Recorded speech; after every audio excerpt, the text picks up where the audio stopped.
Hello everyone. So today I will discuss the dramatic structure and elements of literature of the wedding dance. First, the wedding dance is a short story by Amador Daggio, a Philippine author, which explores themes of love, cultural traditions, and gender roles. Here's an analysis of its dramatic structure and elements and literary elements. First, the exposition. The story is set in a mountainous region in Philippines, Awiyao. A tribesman is celebrating his wedding with a new wife, Madulimay, because his first wife, Lumnay, could not bear him a child. The story begins with Awiyao visiting Lumnay in their hut to explain his reasons. Awiyao tries to console Lumnay, who is heartbroken and devastated by his decision to marry another woman. The tension rises as Lumnay expresses her pain and disbelief, unable to accept the end of their marriage. The climax, the emotional peak, occurs when Lumnay, in her desperation, begs Awiyao to start with her, revealing her profound love and the depth of her sorrow. Awiyao is torn between his love for Lumnay and his duty to the tribe's expectation of having children.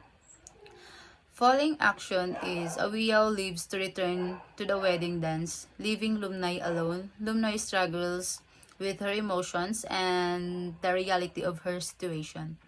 She considers joining the dance but ultimately decides against it. The resolution is Lumnay heads towards the mountains, clutching the beads given to her Awiyao as a token of their love, symbolizing her acceptance and perhaps a sense of hope or resolution to find peace within herself. And the elements of literature, first, plot. The narrative revolves around Awiyao and Lumnay's relationship, the cultural expectation regarding marriage and children, and the emotional turmoil arising from Awiyao's second marriage. The characters are Awiyao, a tribesman who feels compelled to marry another woman to fulfill his tribe's expectation of bearing children. Lumnay, Awiyao first wife who is deeply hurt and struggles to accept the end of their marriage. Madulimay, Awiyao's new wife who is barely mentioned but represents the cultural pressure and expectations. Setting.